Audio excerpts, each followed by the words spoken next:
Hello again! How's life treating you? Today I bring a very simple problem that will help you to understand perfectly the concept of mechanical energy. Now that after the previous video you've learned how to calculate the gravitational field, the gravitational force, the gravitational potential and the gravitational potential energy, today it's time to use a new magnitude that will help us to make calculations when a mass is moving. The tool we will always use is the mechanical energy. Welcome to Binnacle Project. Binnacle Project. As always, let's read together the statement. It says, a particle with a mass of 5 × 10⁴ kilograms is fixed at the point 68 in centimeters, be careful with that, on the xy plane. Section A says, calculate the gravitational field generated by this particle at the origin of the coordinate system. Easy. Section B says, from the origin, we launch a second particle with a mass of 25 milligrams and a velocity of 5 millimeters per second along the line connecting the two particles, moving it away from the first. Determine the maximum distance the second particle will reach with respect to the first particle. And we are given, as always, as data, the universal gravitational constant. So let's get to it. Part A will simply consolidate an operation we covered in the previous video. It's in Part B where we will use the mechanical energy. But let's begin by sketching the situation. Section A. It says that we are placing a mass at point 68. That's why I'm drawing the Cartesian plane, x, but be careful because it is given in centimeters, both axes. And they say that at point 68, that is 1, 2, 3, 4, 5, 6 centimeters, 1, 2, 3, 4, 5, 6, 7, 8 centimeters, they are placing at this point the creating mass. This is the creating mass, which value is 5 × 10⁴ kilograms. And we're asked to calculate the gravitational field here at that point. And don't forget that even though there is no test mass at this point, we will be able to calculate a gravitational field at this point, because the only reason that we need for a gravitational field to exist is a creating mass. So let's go. Can you remember the 4 steps that we made to calculate the gravitational vector at a point? Let's say that this is point O, 0, 0, and this is point A, point 6, 8. But be careful because these distances are given in centimeters, and I'm converting them into meters in order to avoid misunderstandings. 6 centimeters equals 0.06 meters. 8 centimeters equals 0.08 meters. And there comes the first step. Step number 1. Calculate. We're calculating vector OA. OA, this vector. A vector that has its origin at the point we're working and its end at the point where the creating mass is placed. This is the orientation that we must consider, because if you leave a mass at this point, you agree that it will move towards the creating mass. So that's why we are creating vector OA. Vector OA will be, of course, the end minus the origin. End minus origin. And we're doing 0.06, 0.08 minus 0, 0. So there comes vector OA. 0.06, 0.08 in meters. This is the first step. Can you guess step number 2? Please don't forget to review the previous video. The second step is to create this unit vector. We need a little vector with the same direction and orientation as OA, but with modulus 1. Step number 2, we are creating u sub a. U sub a is our little vector. And what are we doing? Just divide vector OA divided by its own modulus, the magnitude or modulus of OA. There comes the vector 0.06, 0.08, right? And can you remember how we used to calculate the modulus of a vector? It's just the square root of each of its coordinates, but squared. 0.06 squared plus 0.08 squared. And now it's time to use your calculator in order to do 0.06 squared plus 0.08 squared and square root.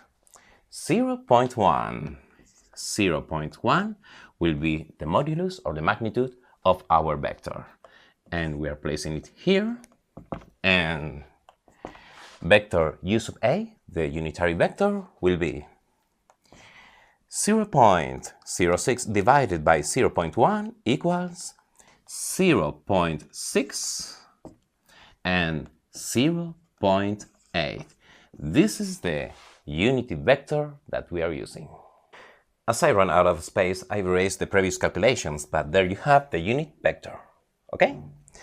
And can you remember what we used to calculate, what we used to do at step number 3?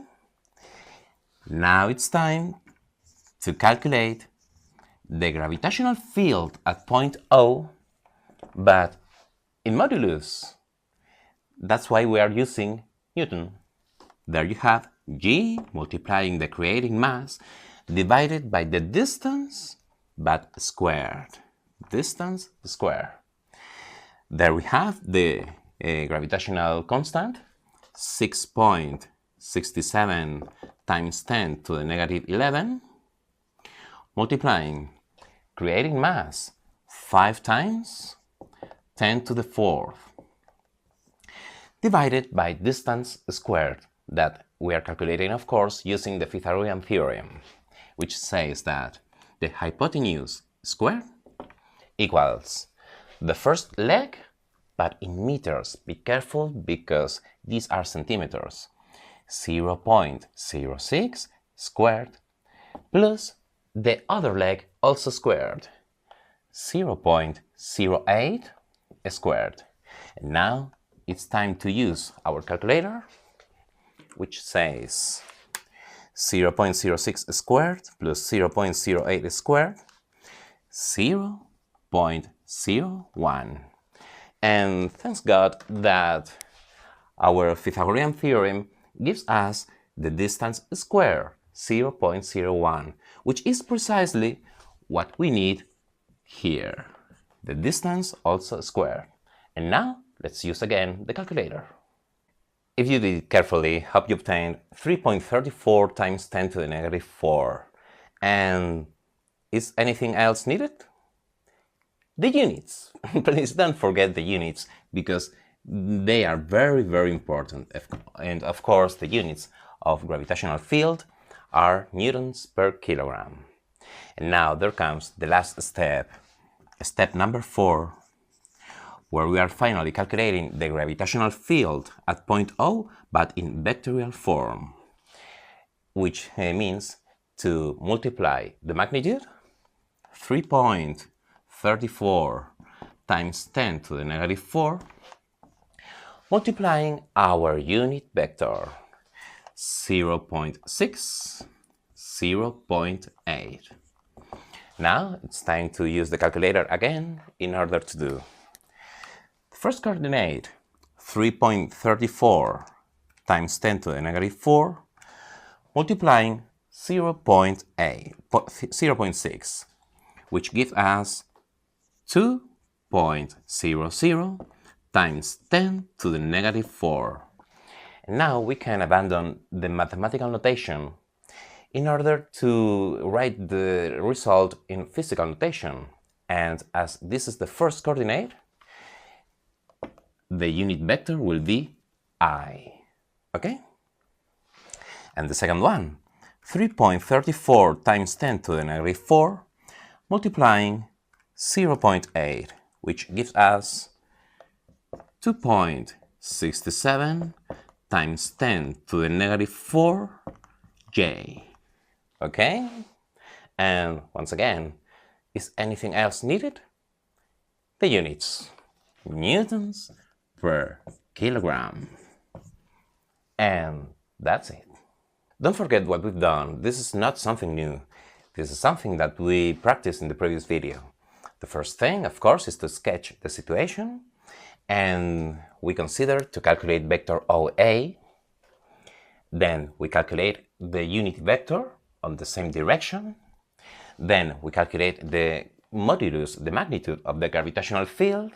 And finally, we multiply both quantities. And that's all. Binnacle project. Now it's time to solve section B, where they say that they are placing a little mass at the origin, a 25 milligrams mass, and will be launched away from the first one. What's going to happen? As you can see from the animation, and as you can probably guess, our little mass will slow down its speed until it comes to stop, and then will start its return to the first mass. Of course, masses always attract each other, so that's why our little mass will slow down its speed until it comes to stop, and then returning back to the first mass. And let's sketch the situation.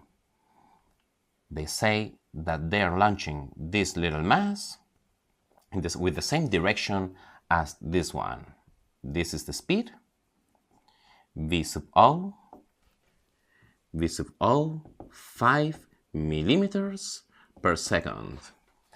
And let's say that this is the point where it stops, and we are asked to calculate this distance, the greatest distance that it reaches.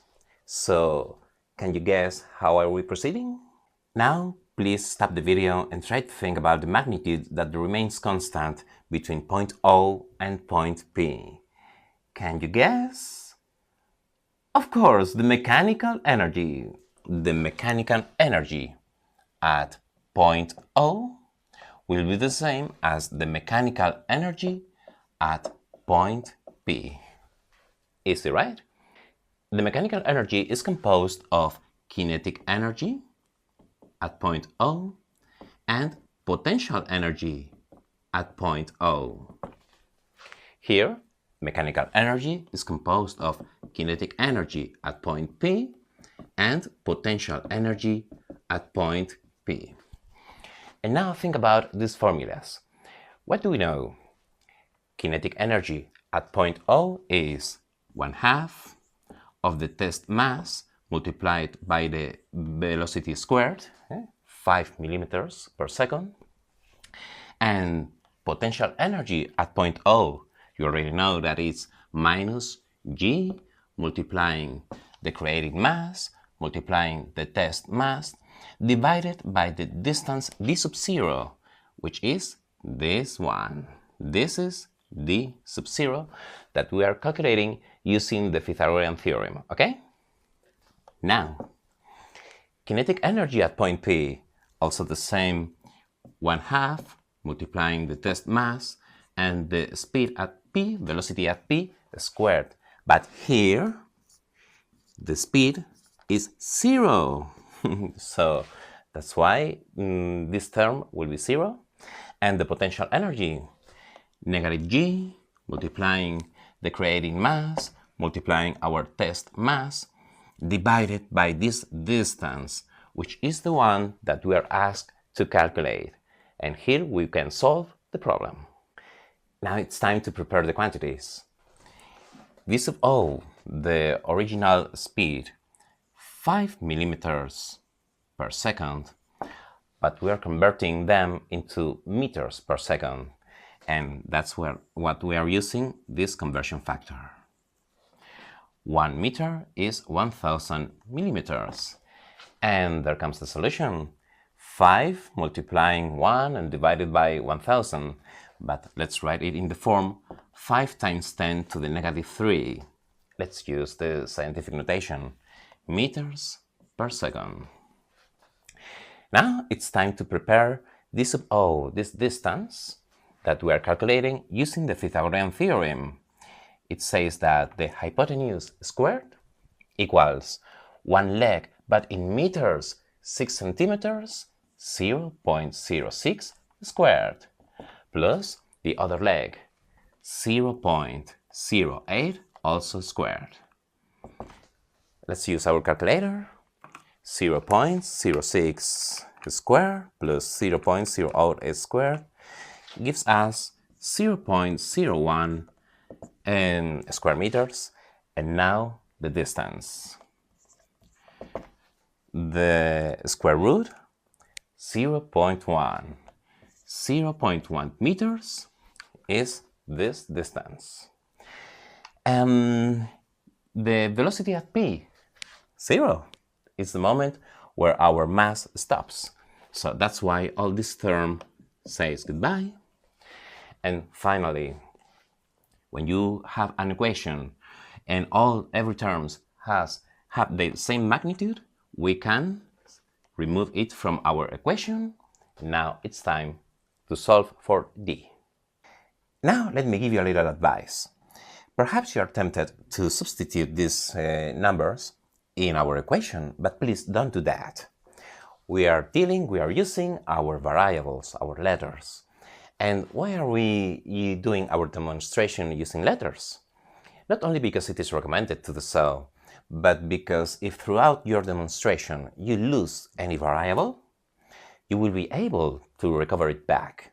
But instead, if you use these ugly numbers, you won't be able to see where you made the error. So that's why we are using letters, okay? Having said that, let's rewrite the equation. 1/2 v sub 0 squared minus g, creating mass, and the first distance equals negative g, the creating mass again, and the final distance that we are asked to calculate. Okay? And now we are solving for d. You can see that our variable is at the denominator of this fraction. So perhaps you are tempted to invert every terms. Please don't do that, because this would be a very big mistake, okay? Please don't invert every terms in order to solve for d. What are we doing? We can invert both members at the same time. This is mathematically correct, to invert both members. Look. 1 divided by all these people. 1/2 v sub o squared minus g multiplying m divided by d sub 0. And we can also invert at the right.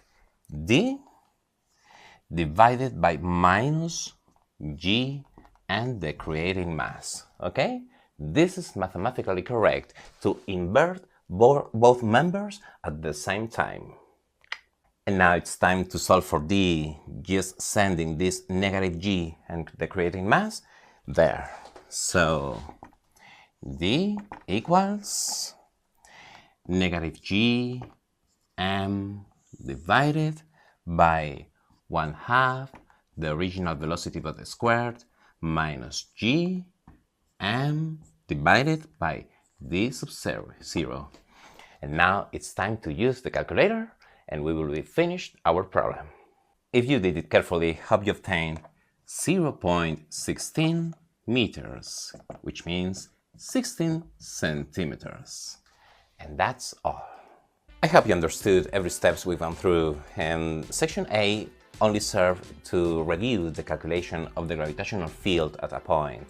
But the most interesting was the section B, where you could see the conservation of the mechanical energy and how can we use it in order to calculate other velocities or distances at a point. But now there's a lot of work to do, so please go on. See you in the next video. Goodbye! And now, watch a theory video if you think you've gotten lost in some aspects, or skip to the next exercise to continue climbing. And as always, like, turn on notifications and comment. See you soon!